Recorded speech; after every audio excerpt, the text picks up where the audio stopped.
ప్రభు అయిన యేసుక్రీస్తు వారి నామానికి మహిమ కలుగును గాక. అందరికీ ప్రభు అయిన యేసుక్రీస్తు వారి పేరట ప్రేమతో వందనాలు తెలియజేసుకుంటూ ఉన్నాను. ప్రభునందు ప్రియులరా, దేవుడు మనకు అనుగ్రహించిన ఈ సమయంలో కొన్ని సంగతులు మనం నేర్చుకుందాం. పరిశుద్ధ గ్రంథంలో నుంచి ఒక వచనాన్ని మనం చదువుకుందాం. పరిశుద్ధ గ్రంథం నుంచి ఒక వచనాన్ని మనం చదువుకుందాం.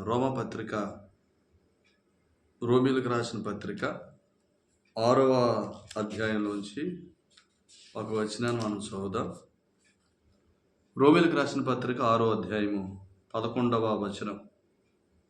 అటువలే మీరును పాపం విషయమై మృతులుగాను దేవుని విషయమై క్రీస్తు యేసునందు సజీవులుగాను మిమ్మును మీరే ఎంచుకొనుడి అనే మాట మనం చూస్తున్నాం. ప్రార్థన చేద్దాం. పరిశుద్ధుడు తండ్రి, ప్రేమగల దేవ, మీకు వందనాలు. ప్రేమించి ఇచ్చిన మంచి సమయానికై కృతజ్ఞతాస్తుతులు చెల్లిస్తూ ఉన్నా.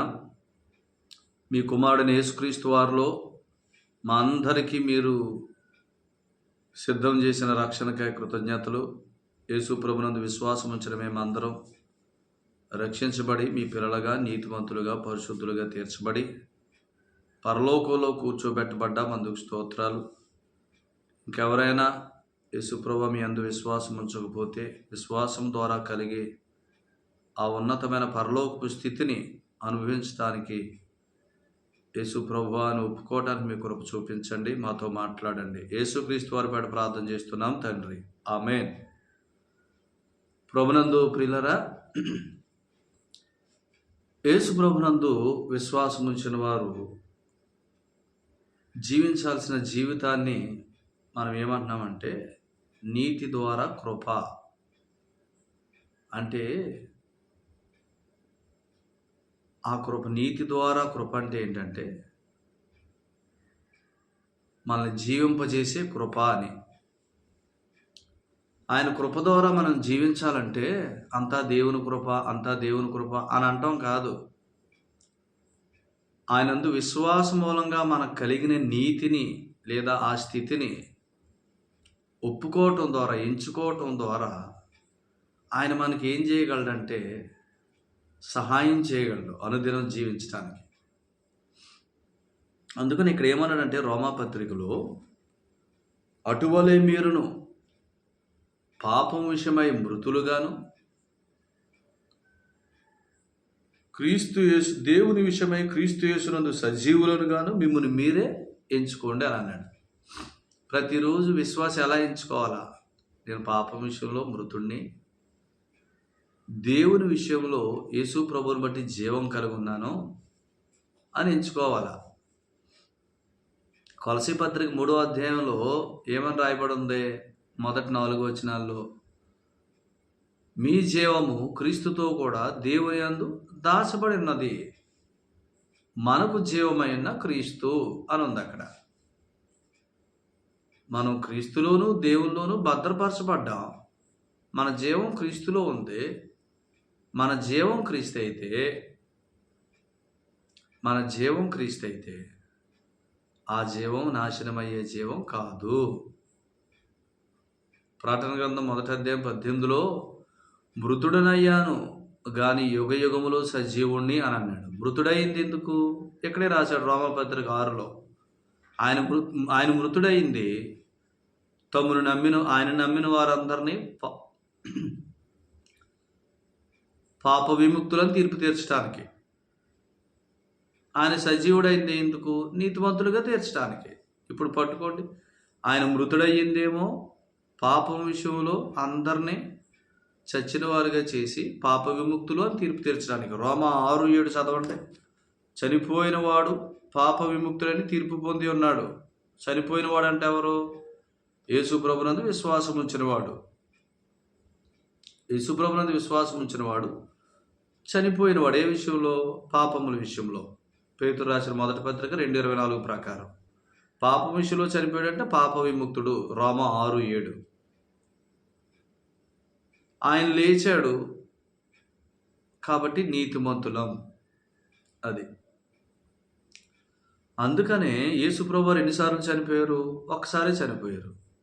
యేసుప్రభుని నమ్మినోడు పాపాల విషయంలో ఎన్నిసార్లు చనిపోతాడో? ఒక్కసారే చనిపోతాడు. ఇక అతని పేరేం పేరు? పాప విముక్తుడు.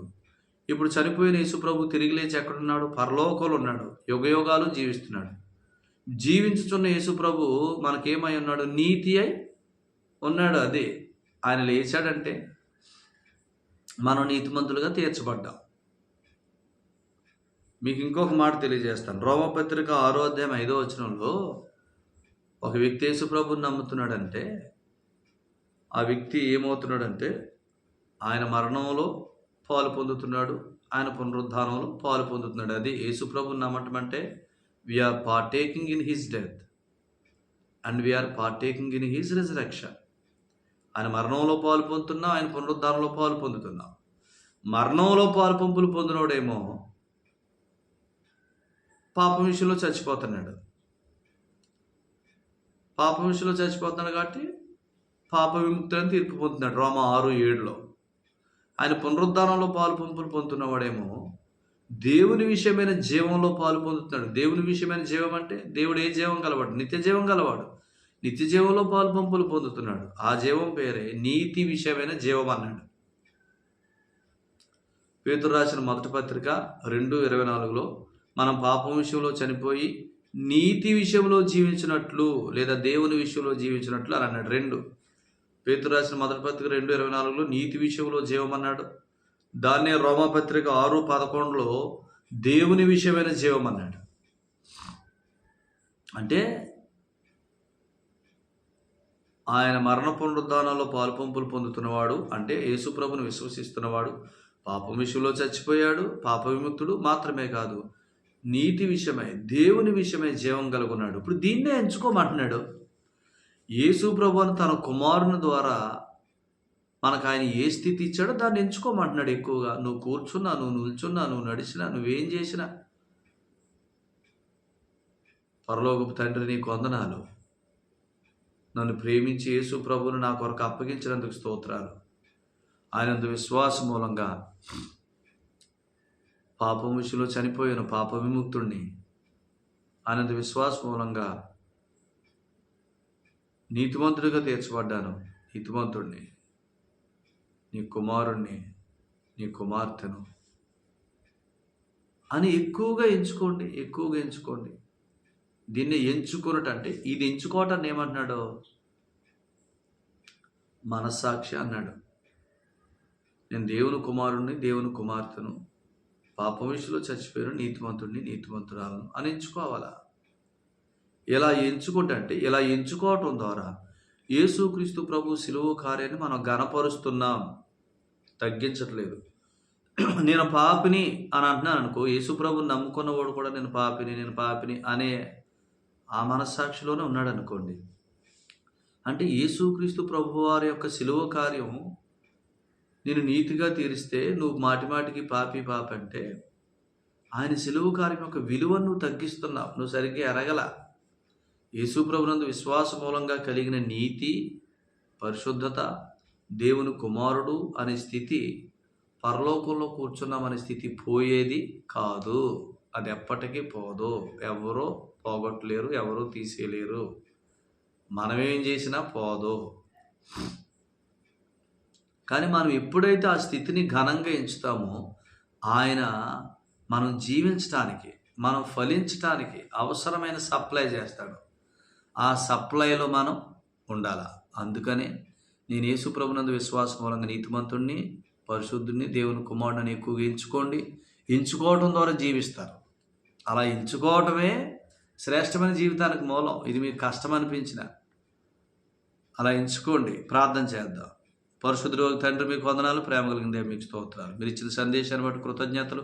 యేసుప్రభు మీ అందు విశ్వాస మూలంగా పాప విముక్తులమని, ఇంకెప్పటికీ పాపులం కాదని, సదాకాలానికి నీతిమంతులమని, మా నీతి క్రీస్తే అని, ఆయన పరలోకంలో సదాకాలం జీవిస్తున్నాడని, మా నీతి ఇక ఎప్పటికీ పోదని మేము ఎంతగా ఎంచుకుంటామో, మీ కుమారులు మన నీతిమంతులు మన పరిశుద్ధులు ఎంతగా ఎంచుకుంటామో అంతగా చక్కగా జీవించడానికి అవసరమైన సహాయాన్ని మీరు ఇస్తారు. మీ కృపను కృమరించమని, ప్రతి ఒక్కరిని దీవించమని యేసుక్రీస్తు వారి పేట స్తుతించి స్తోత్రములు చెల్లించి ప్రార్థన చేస్తూ ప్రియులందరూ మీ కృపాస్థలకు ఆశీర్వాద వస్తాలకు అప్పగించుకుంటున్నావు తండ్రి. ఆమేన్. ఇంకెవరైనా యేసుప్రభునందు విశ్వసించిన వారు ఉంటే, యేసుప్రభువా నన్ను ప్రేమించి నా కొరకు బలియాగం చేసేందుకు